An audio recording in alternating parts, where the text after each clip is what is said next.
নমস্কার বন্ধুরা, যতন খুলুম খান। প্রেসিডেন্ট নির্বাচনের জন্য বিজ্ঞপ্তি জারি করা হয়েছিল।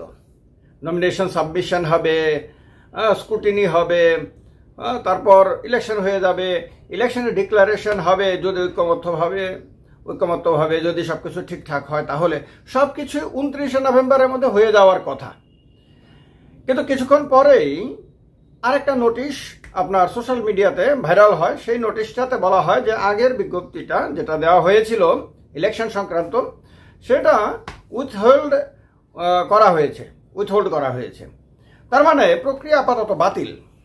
এই প্রক্রিয়াটা তো আর হচ্ছে না, সুতরাং এটা বাতিল। নতুন করে প্রক্রিয়া আবার জারি করা হবে। এখন এইটা দেখার পরে বিজেপিরই অনেক কর্মী আমাকে ফোন করেছে। অদ্ভুত ব্যাপার, বিজেপি দলের প্রেসিডেন্টের নির্বাচন কর্মীরা ফোন করে আমাকে, জিজ্ঞেস করে আমাকে, দাদা এটা কেন হলো? কারণ ওই কোনো এক সময় তো তাদেরকে আমি ট্রেনিং করিয়েছি, দলের সংবিধান শিখিয়েছি, দলের নীতি আদর্শ শিখিয়েছি। তো সুতরাং তারা এখনো মনে করে যে তাদের দলের অনেকের তুলনায় আমি হয়তো একটু বেশি জানি। সেটা তো ঈশ্বর জানে আর তারা জানে।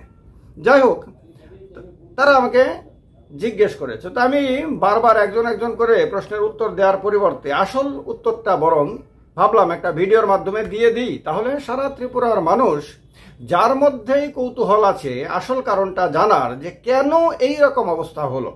এমনিতেই তো জানুয়ারি বড়জোর ফেব্রুয়ারির মধ্যে স্টেট প্রেসিডেন্ট ডিক্লেয়ার হয়ে যাওয়ার কথা, কিন্তু সেই জায়গাতে জুন মাস চলে গিয়ে জুলাই মাস চলে আসছে। এখনো পর্যন্ত আপনার কেন ডিক্লেয়ার করতে পারছে না, কেন ইলেকশন কমপ্লিট করতে পারছে না প্রসেসটা, যা নিয়ম অনুসারে করতে আর কি। আসলে তো ইলেকশন হয় না, যা হয় এটা ঐক্যমত্য, এটাকে বলে ইউনানিমাস সিলেকশন। তো যাই হোক, সেটা কেন করতে পারছে না, ফলে একটা প্রশ্ন তো জাগে। কিন্তু এটাও ঠিক যে রাজ্যের মানুষের মধ্যে কোনো আগ্রহ আছে এরকমটা বলার কোনো সুযোগ কারোর কাছে নেই।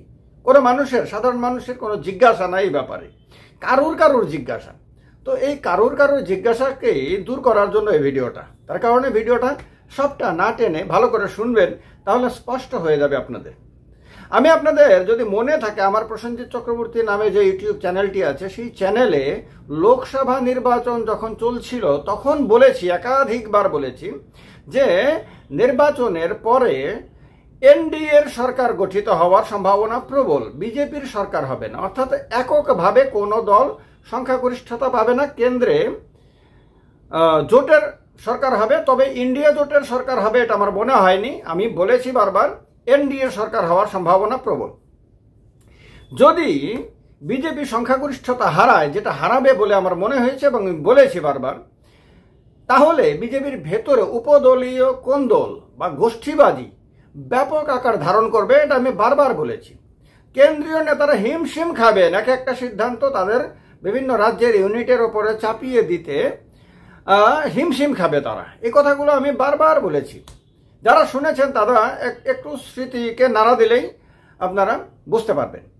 এখন দেখেন, এই যে ত্রিপুরা রাজ্যে বিজেপির প্রেসিডেন্ট বা পশ্চিমবঙ্গে বিজেপির প্রেসিডেন্ট এখনো আপনার মানে কে হবেন এটা ঘোষণা দিতে পারেনি বা পারছে না, বা অধিকাংশ রাজ্যে দিতে পারছে না। অধিকাংশ রাজ্যে কিন্তু দিতে পারছে না। তার বড় কারণ কি? বড় কারণ হলো 2024 সালের মানে গত বছরের জুন মাসের 4 তারিখ লোকসভা নির্বাচনের ফলাফল যখন প্রকাশিত হয়েছে, তখন বিজেপি 303 থেকে 240-এ নেমে যায়। অর্থাৎ 303 মানে কি, সম্পূর্ণ মেজরিটি বিজেপির কাছে ছিল। বিজেপি একটা ভীষণ শক্তিশালী দল, ভীষণ রকম শক্তিশালী দল, যার অন্য কোনো দলের সহযোগিতার দরকার ছিল না সরকার চালানোর জন্য। এইবারে 240-এ নেমে যাওয়ার কারণে বিজেপি একটি পরনির্ভর দলে পরিণত হয়। সরকারটা এমন সরকার গঠন করতে বাধ্য হয় যে সরকারে দুদিক থেকে ঠিকা দিয়ে রাখছে, একদিকে চন্দ্রবাবু নাইডুর টিডিপি, আর একদিকে নীতিশ কুমারের জেডিইউ। এই দুটোর ঠিকা থাকার কারণে একটা সরকার টিকে আছে। এখন কোনো কারণে যদি ঠিকাগুলি সরে যায়, তাহলে এই সরকারটা ধাপ্পাস করে আকাশ থেকে মাটিতে পড়ে যাবে। এই যে দুর্বল হয়ে গেল, আগে বিশাল শক্তিশালী, সেই অবস্থা থেকে পরনির্ভর হয়ে যাওয়া অনেকটা ভাড়াটে বাড়িতে থাকার মতো। ভাড়াটে বাড়িতে থাকবেন আপনি, মালিকের আপনার ইচ্ছা অনিচ্ছার উপরে ডিপেন্ড করবে অনেক কিছু। মালিক যদি বলে না এখানে বেশি সাউন্ডে কথা বলবেন না, জল বেশি খরচ করবেন না, কারেন্ট বেশি খরচ করবেন না, হ্যাঁ, রাত্রেবেলা বাইরে থেকে লোক যাতে না, সেরকম অনেক অনেক আপনাকে কিছু বলে দেবে, আপনি সেগুলি মেনটেন করতে বাধ্য। আপনি এই বাড়ির নিয়ম তো বাড়ির মালিকই ঠিক করবে। তো ভাড়াটের অবস্থা যা হয়, অনেকটা বিজেপির অবস্থা তা হয়েছে। আপনার চন্দ্রবাবু নাইডু আর নীতিশ কুমার পেছন থেকে তাদেরকে প্রতিনিয়ত আপনার গাইড করছেন, মানে রিমোট কন্ট্রোল হাতে নিয়ে আর কি নাড়াচাড়া করছেন। তো এরকম একটা অবস্থা। এবার এতে অবস্থাটা কি হয়েছে, এর ফলে আপনারা দেখবেন লোকসভা নির্বাচন পরবর্তী সময়ে বিজেপি তার সংগঠনকে আর আগের মতন ইনস্ট্রাকশন দিয়ে শক্তভাবে ধরে রাখতে পারছে না, যার ফলে আগে যে নেতারা টু শব্দটি করার সাহস পেত না, এখন সেই নেতারা যে যা খুশি বলে, কেউ এমপি, কেউ মন্ত্রী, কেউ স্থানীয় নেতা, কেউ এই নেতা সেই নেতা, যে যা ইচ্ছে বলছে, এবং তার কারণে বারবার দলকে সর্বভারতীয় ক্ষেত্রে অস্বস্তিতে পড়তে হচ্ছে। অস্বস্তিতে পড়েও তাদের বিরুদ্ধে অ্যাকশন নিতে পারছে না। এরকম একটা অবস্থা যেটা গত 10 বছরে, মানে 1 বছরের আগে, মানে ওই একচ্ছত্র আধিপত্যের 10 বছরে যেটা কল্পনার মধ্যে পর্যন্ত কেউ আনতো না, সেইটা এবার ভাবেন ত্রিপুরার স্টেট প্রেসিডেন্ট নির্বাচনের সঙ্গে এর কি সম্পর্ক এইটা যে যদি এখনো আপনার কেন্দ্রে মেজরিটি নিয়ে বিজেপি সরকারে থাকতো, তাহলে ত্রিপুরাতে বিজেপির প্রেসিডেন্ট কে হবে এটা শুধু একজন প্রতিনিধি পাঠিয়ে দিত, আর প্রতিনিধির মাধ্যমে এইখানে বার্তাটা দিয়ে দিত যে কেন্দ্রীয় নেতাদের এই ইচ্ছা যে অমুককে প্রেসিডেন্ট করা হবে, স্টেট প্রেসিডেন্ট। বাদ বাকি যারা আছে তারা একটু কান্নাকাটি করবে ঠিকই, সামান্য, কিন্তু কান্নাকাটি করার সময়ও ডানে বায়ে কেউ যাতে না দেখে, মিডিয়া যাতে না জানে, হ্যাঁ, এইরকম একটা ভাবে করলে একটু চোখের জলটল মুছে নেবে, এইটুকু পর্যন্তই, এর বেশি কিচ্ছু না। এর বেশি কেউ বাধা দিতে পারবে না, এর বেশি কেউ আওয়াজ করতে পারবে না, এর বেশি কেউ নিজের যে আলাদা করে কোনো মানে ইচ্ছাটাকে এখানে চাপিয়ে দেবে এই চেষ্টা করতে পারবে না। আমি বিজেপির স্টেট প্রেসিডেন্টের নির্বাচন পুরোপুরি আমি A to Z ইনভলভড ছিলাম, আমি নিজের চোখে দেখেছি। এর আগের নির্বাচনেও আমি অনেক কিছু আমি দেখেছি, অনেক রোলও প্লে করেছি বিভিন্ন সময়ে, কেউ জানে কেউ জানে না। তো আমি জানি প্রক্রিয়াটাতে কেন্দ্রীয় নেতারা যখন শক্তিশালী থাকে তখন কিভাবে প্রেসিডেন্ট ইলেকশন হয়, আর কেন্দ্রীয় নেতারা যখন দুর্বল হয়ে যায় তখন কিভাবে নির্বাচন হয়, সেটা মানুষ দেখছে এখন। যে কেন্দ্রে এইটাই কেউ শিওর দিয়ে বলতে পারছে না যে সেপ্টেম্বর মাসে নরেন্দ্র মোদীর 75তম জন্মদিনের পরেও তিনি প্রধানমন্ত্রী থাকতে পারবেন কিনা, তাকে আরএসএস মেনে নেবে কিনা, তিনি পদত্যাগ করবেন না, তিনি পদত্যাগ না করে তিনি যেরকম ভাবে চাইছেন সেরকম ভাবে এগিয়ে যাবেন, এটা পর্যন্ত কেউ নিশ্চিতভাবে বলতে পারছে না। কেন্দ্রীয় বিজেপির প্রেসিডেন্ট কে হবে, নরেন্দ্র মোদী অমিত শাহের পছন্দের কেউ হবেন না ওই মোহন ভাগবতের, নাগপুর থেকে মোহন ভাগবতের পছন্দের কেউ হবে, এইটা কেউ নিশ্চিতভাবে বলতে পারছে না। আর বলতে পারছে না বলেই তো বিজেপির আপনার সাংগঠনিক নির্বাচনের প্রক্রিয়া শুরু হয়েছিল 2024-এ, এটা 2025-এর মাঝে, মানে প্রথম অর্ধ শেষ, দ্বিতীয় অর্ধ শুরু হয়ে গেছে, এই দ্বিতীয় অর্ধ শুরু হতে যাচ্ছে, এখনো পর্যন্ত ঠিক করতে পারছে না। এটা বিজেপির ইতিহাসে এর আগে কখনো ঘটেনি। তার কারণেই এখানে পর্যন্ত বিভিন্ন গোষ্ঠীর লোকরা আমার পছন্দের কেউ না হলে মানছি না, মানবো না, দিতে হবে, এগুলি করতে পারছে।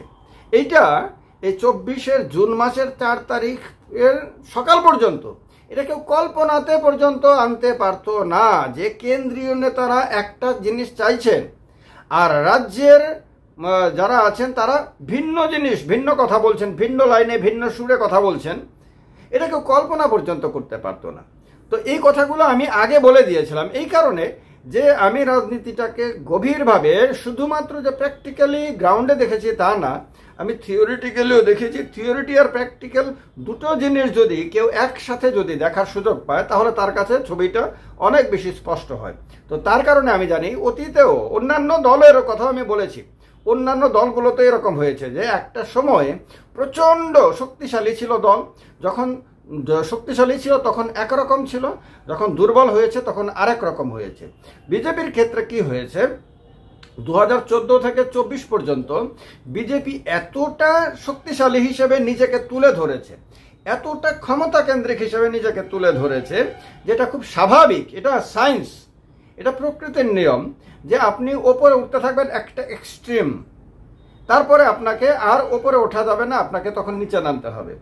তো বিজেপিতে আপনার শক্তিরও একটা হিসাব আছে, একটা শক্তি সাম্যের ব্যাপার আছে।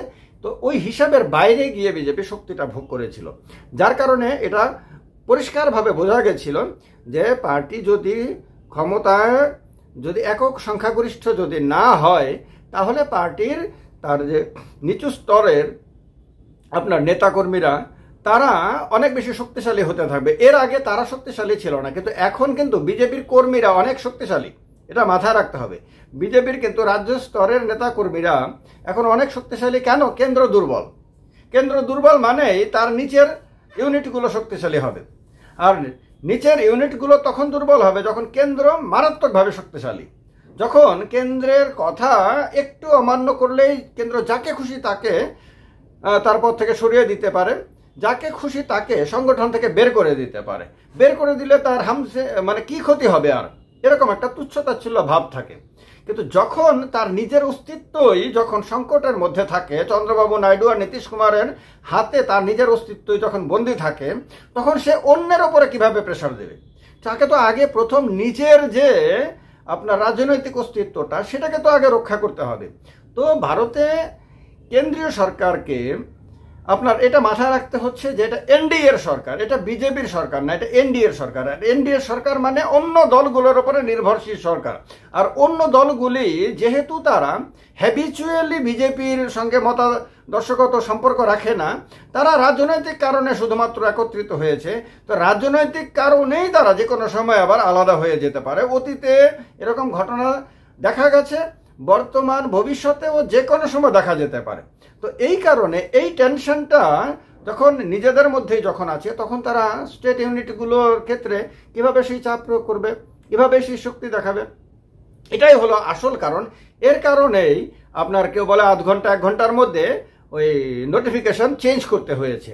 এই নোটিফিকেশন চেঞ্জ করার পরেও এখনো কেউ নিশ্চিত না যে 1 সপ্তাহের মধ্যে আবার আপনার সার্কুলার আসবে, না 1 মাসের মধ্যে আসবে, না 1 বছরের মধ্যে আসবে, না অনির্দিষ্টকাল মানে অনির্দিষ্টকালই চলবে। হ্যাঁ, অনির্দিষ্টকাল মানে অনন্তকাল তো আর হতে পারে না, তবে হতে পারে আগামী 1-2 মাসের মধ্যে হয়তো এই প্রক্রিয়া হয়তো কমপ্লিট হবে। কিন্তু এখনো পর্যন্ত যা যা হয়েছে তা কিন্তু একটা শক্তিশালী বড় দল হিসেবে যে নিজেকে তুলে ধরেছে তার জন্য কিন্তু মহা দুশ্চিন্তার।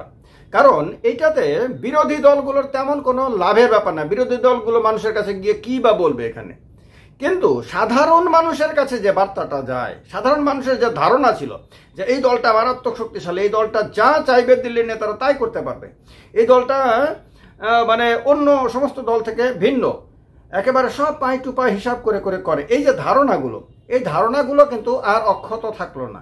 এই ধারণাগুলো কিন্তু আর আপনার ঠিকভাবে আর মানুষের মনের মধ্যে থাকলো না। ফলে এগুলি ভেঙে খান হয়ে গেল।